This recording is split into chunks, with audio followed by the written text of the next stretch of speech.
being with us. First at noon today, healing continues in West Oahu. The Nanakuli Wendy's is back open nearly 2 weeks after 22-year-old Kashka Ato was fatally stabbed in a crime.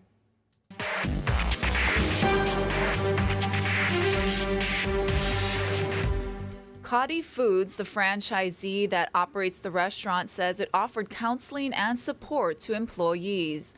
Beyond that, it plans to donate 100% of the proceeds from today's sales to Otto's family. We spoke with Hawaii State Representative Darius Kila, who serves Nanakuli. He says he's grateful for the sensitivity and care the company showed the community as they mourn this young man. I wouldn't be surprised that our Nanakuli and Westside people show up and show out and pack the place like we usually do. I mean, I'm just excited to think that we get to dine out for a good cause. And this is a really good faith effort for the community just to continue showing up for one another, that every instance that occurs is not a reflection of what's going on. And I cannot be more grateful for the community I represent, that they are there 10 toes down, ready to respond and take care of our home. Kila says the restaurant started today with breakfast service just at the drive-thru. The dining room will open sometime in the afternoon. An update from the mother of Kahiao Kawai, the teenage kayaker who was rescued Thursday morning after being lost at sea off Waikiki for nearly 11 hours. Kahiao's mom, Kelehua, told us her son is still recovering in the hospital and needs a few tests to make sure he is recovering properly.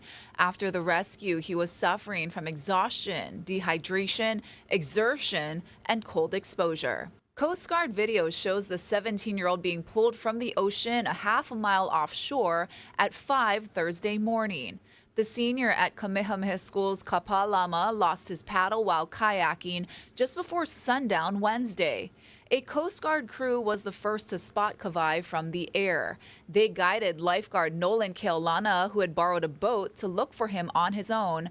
Keolana teared up as he spoke about the moment he reached the teenager and pulled him to safety. I saw his head above water, and I was so stoked to see that he was alive. It was such a pleasure to be able to call his mom as she's crying on the phone and say, hey, we found him and he's okay.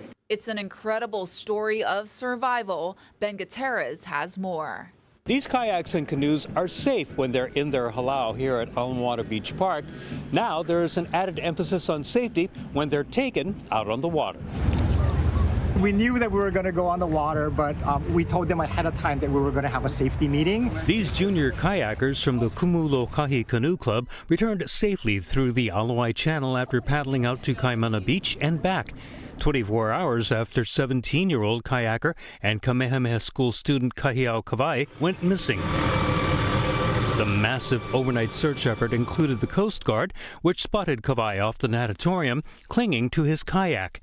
He was picked up by longtime Oahu lifeguard Nolan Keolana, who's also a family friend. I think he was in total shock because he wasn't emotional at all. And I was actually crying my guts off because he was okay. And while I'm crying, he's like, I'm okay, I'm fine. Along with the Coast Guard and Fire Department, Keolana went searching 100 miles in a zigzag pattern from Sand Island to Nanakuli to Diamond Head to the area where Kawai was located.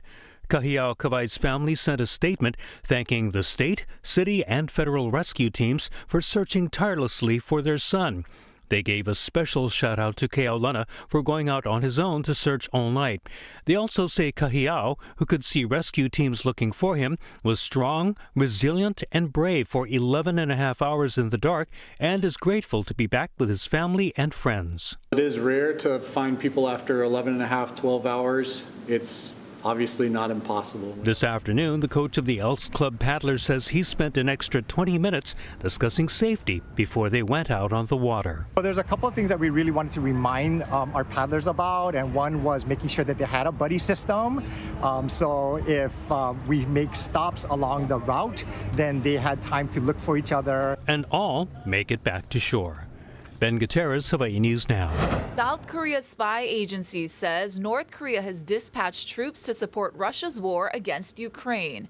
If confirmed, that could bring a third country into the war and intensify a standoff between North Korea and the West. The National Intelligence Service says Russian Navy ships transferred 1,500 North Korean Special Operation Forces to the Russian port city of Vladivostok from October 8th to October 13th, and more North Korean troops are expected. Reaction continues to pour in over the death of Hamas's leader, while officials weigh in on what this might mean for the conflict in the Middle East. Bradley Blackburn has more on this story, and we want to warn you that some of the images may be disturbing. Rockets fired towards Israel Friday night could be seen from Lebanon, hours after Hezbollah announced a new phase in its fight with Israel. It comes a day after Israeli troops killed Hamas leader Yahya Sinwar in Gaza. President Biden addressed both conflicts after meeting with allies in Germany. We think that there's a possibility of working for a ceasefire in Lebanon, and it's going to be harder in Gaza, but we agree that there has to be an outcome. What happens the day after? Sinwar was the chief architect of the October 7th terror attacks. Israel had been hunting for him for more than a year, but in the end, IDF soldiers killed him by chance during a firefight in southern Gaza. U.S. officials called his death an inflection point. Sinwar's killing yesterday, that there's a unique opportunity here for us all to kind of grab hold of to see what we can do to end the war. Family members of hostages also expressed hope. Now we have a real chance to find a way to seal a deal. But among the rubble in Gaza, Palestinians mourned Sinwar's death during Friday prayers. And a Hamas deputy chief said Friday it will not return hostages until there's a ceasefire and Israeli forces withdraw. Bradley Blackburn, CBS News, New York. With just 18 days to go until Election Day, both presidential candidates are in the battleground state of Michigan. Their dueling events follow the unsealing of records in former President Donald Trump's election interference case. Nicole Skanga has more. Vice President Kamala Harris fired up the crowd at a rally in Grand Rapids, Michigan Friday. America is ready for a new and optimistic generation of leadership that is all of us. With just 2.5 weeks left in the campaign, Harris is hitting the so-called blue wall states of Pennsylvania, Michigan, and Wisconsin. A loss in any of them could spell trouble for her election night. Former President Donald Trump arrived in Detroit Friday following an appearance on Fox and Friends in New York. I don't think she knows where she is. She's a low IQ person. Friday, the federal judge in his election interference case released heavily redacted documents, offering glimpses into the prosecution's case. Included in the nearly 2,000 pages, an interview with a White House aide who said when he alerted Trump to rioting at the Capitol on January 6th, Trump said, "Oh, really? All right, let's go see." The aide said Trump sat in the Oval dining room and watched it unfold on TV with a Diet Coke. Trump's legal team objected to the release and says it amounts to election interference. Early voting is underway in more than half of states. In battleground North Carolina, devastation brought by Hurricane Helene has not stopped a record number of voters from showing up in person. Volunteering with the relief for 3 solid weeks. Haven't had a bath in a long time, but the most important thing I could do or anybody else can do is get out and vote. And early voting in battleground Georgia is still going strong. State election officials announced 1 million voters had cast a ballot just before noon on Friday. Nicole Skanga, CBS News, Washington. Meanwhile, here in Hawaii, your ballot should be arriving in your mailbox anytime now. Once you've filled in your choices, you can put it in the included postage-paid envelope, and don't forget to sign the envelope or it won't be accepted. You can then mail it back or put it in a ballot drop box. In-person voting will open later this month. Vote early. Don't wait till the last minute. If you do, please expect to be with us on Election Day for a while, because we do expect lines. If you do not receive a vote-by-mail ballot packet by, say, middle of next week, please engage with our office, as there could be a delivery issue. If you do make a mistake, follow the instructions on your ballot to request a new one. Ballots must be received, not postmarked, by 7 p.m. on Election Day. Honolulu Pride is taking over Waikiki tomorrow, and for the first time ever, the festivities will begin in the afternoon. The parade kicks off at 4 p.m. at Magic Island and ends at Kapi'olani Park. Over 4,000 participants are expected, including floats, bands, trolleys, and walkers from businesses, nonprofit organizations, social groups, government agencies, and more. Then at 5 p.m., the Honolulu Pride Festival gets underway at the Waikiki Shell with headlining performers from RuPaul's Drag Race. To learn more about the event, head to our website, hawaiinewsnow.com. Here's a live look outside. Guy's going to have more on your forecast after this quick break.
How's it on this Aloha Friday? The weather's looking good going into the weekend, but for today, there are some showers lingering around. We could see some spotty showers, especially late in the afternoon due to the light winds. This morning, Kauai's kind of hogging all the rain, but we do have mostly dry conditions for the rest of the state. But again, there's some moisture swirling around, so we could see some spotty showers today, especially for a handful of windward spots, but significant rainfall not expected. And these winds will run pretty slow today, so it's going to be a little bit sticky, and we'll have some afternoon cloud buildups as well that could spawn a few showers. Otherwise, it's going to be a beautiful Friday. Lots of sunshine, high temperatures running to near 90 today. It's going to feel a little on the sticky side with those higher than normal humidity levels due to the light winds. Sunset a little earlier at 6:03. Not a whole lot of surf to speak of. We still have some lingering waves from that last swell up in the country. Otherwise, it's going to be relatively small. And there are no significant swells coming in anytime soon. So we do have some strengthening trade winds expected over the weekend today. Not that breezy, but going from 5 to 15 today, relatively light, to 10 to 20 from Saturday, probably into Tuesday, lightening up again on Wednesday. So there will be a few windward and Mauka showers, but overall, a drier pattern is taking over for the weekend.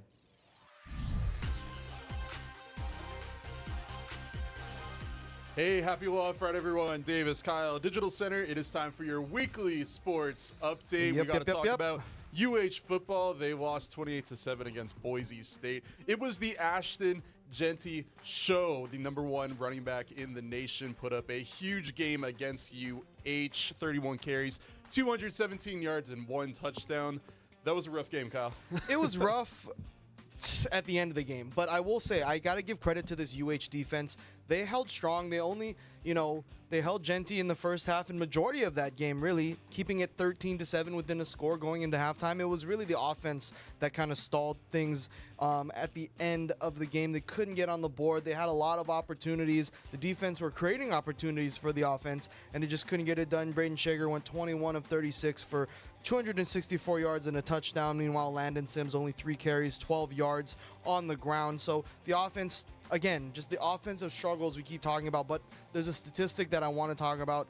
Braden Shager was sacked 9 times, Davis. So you can't really create anything if he's getting pressured that much and, stalling drives, ending drives. And yeah, it was just tough to see that when there was opportunity given to UH to go and score and take the lead, potentially win the game, they could not capitalize. Broncos now go 5-1, and another team that is 5-1 is Washington State, which UH is going to be playing tomorrow. Braden Shager is ranked the 24th best quarterback in the nation for passing yards. He's going to be going against the 23rd best quarterback in passing yards at Washington State. This is a very great team, good quarterback, good receiver as well, also highly ranked. This is going to be a tough matchup, Kyle. Yeah, I mean, not even looking at the team itself that they're facing, just the variables. We know that the Timmy Chang-led Rainbow Warriors are 1-13 on the road when it comes to playing away games, and this is the first time they're playing Washington State since 2009, but it's actually the first time they're playing in Pullman at the Cougs home stadium ever. The last time in 2009 they were at CenturyLink Field over in Seattle, the home of the Seattle Seahawks. Go Hawks. But yeah, they're going to have to deal with the rowdy environment in the Palouse, and, knowing Washington State and their fan base, it gets pretty rowdy. And, looking at the time of day, it's an early kickoff. It's 9:30 Hawaii time. It's going to be super cold as far as comparing to the islands. I think it was in the 40s leading up to this week. So it's going to be just the variables of them dealing with the road game and all that, not even looking at the actual matchup still. Well, the Warriors are going to have to heat up if they want to win this game, Kyle. And if you want to learn more about this matchup and everything else sports related, make sure to tune into our HNN Overtime podcast hosted by Kyle, Sienna, and I. For Kyle and I, happy Aloha Friday, everyone.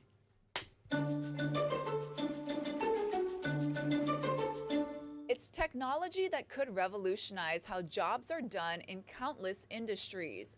A German company has developed an exoskeleton that can do manual labor, and they're bringing it to Hawaii. Casey Lund is in Mapunapuna to show us how it works.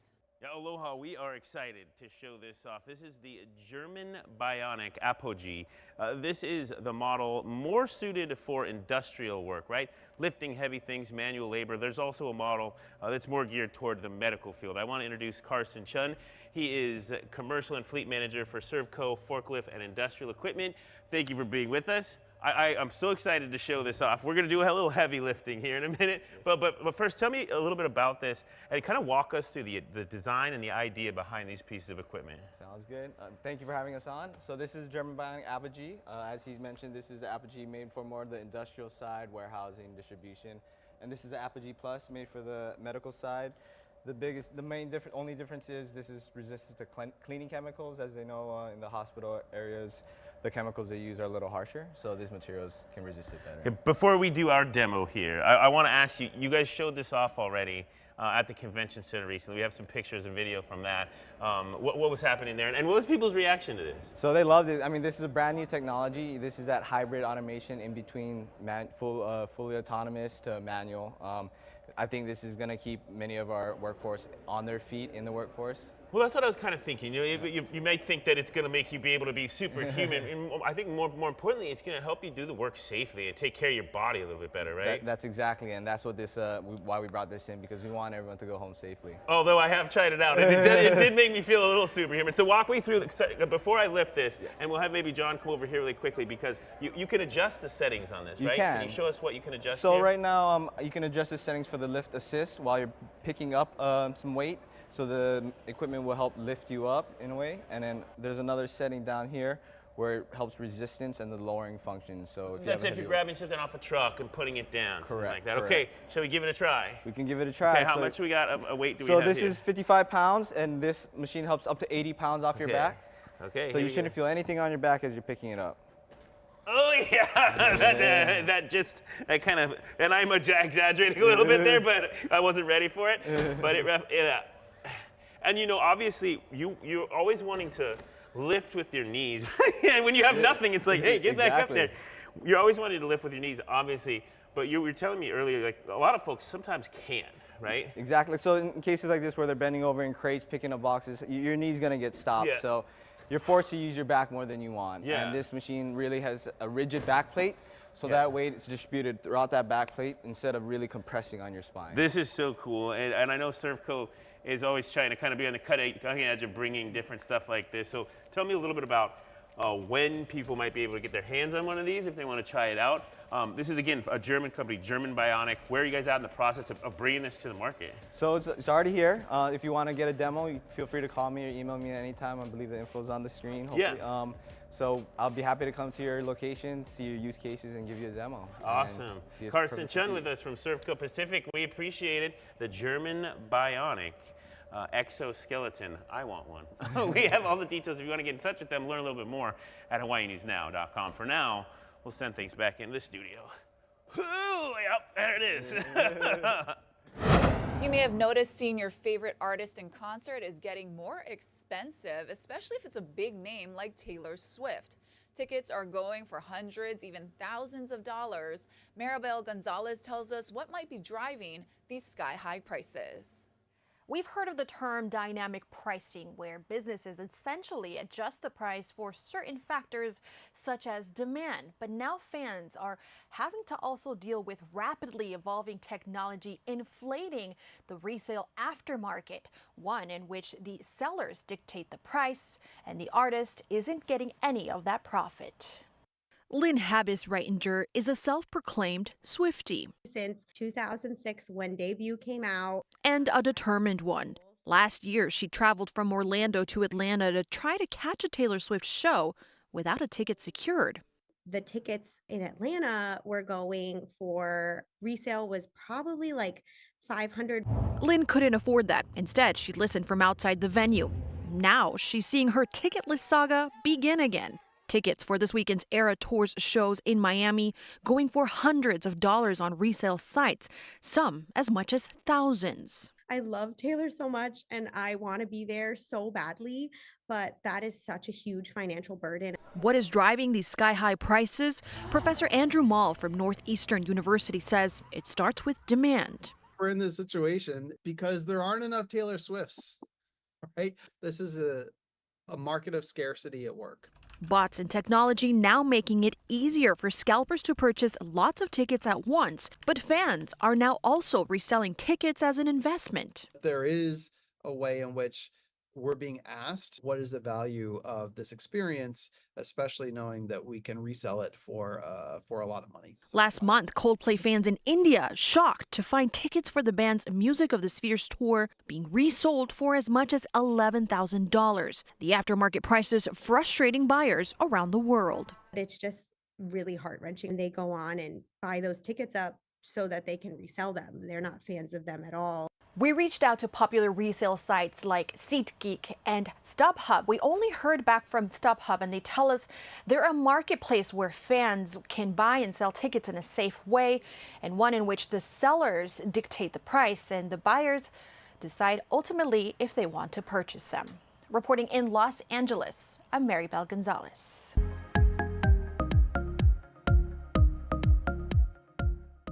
A South Carolina boy who wanted to help those impacted by Hurricane Helene is giving a gift from the heart. Rashad Williams has his story. Oh, these are fun.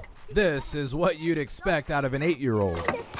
Swings, trampoline, toys. Mom, we're gonna go up the ladder. You know, the important things in life for Grant Acevedo. He's celebrating his 8th trip around the sun, and the gift he asked his parents for was anything but typical for someone his age. We're watching the news and realized what devastation had happened around our area and in western North Carolina. Tonight, rescue and recovery operations. And Grant came up with the idea to, instead of give birthday presents for his birthday this year, to donate funds to the Red Cross to help people. To know that those things are going on in his mind and in his heart, and that's kind of priceless. Some people out there needed water, food, but they didn't have that right now. So with the help of his mom, Blakely, Grant started a GoFundMe.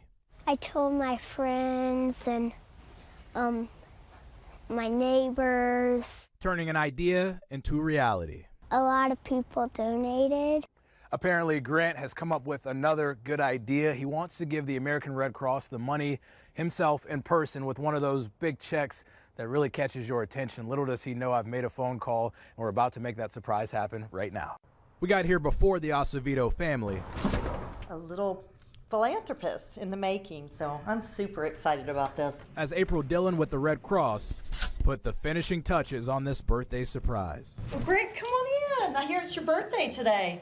Either a nice poker face or a bit of shock. Look at this. This is what you collected for us.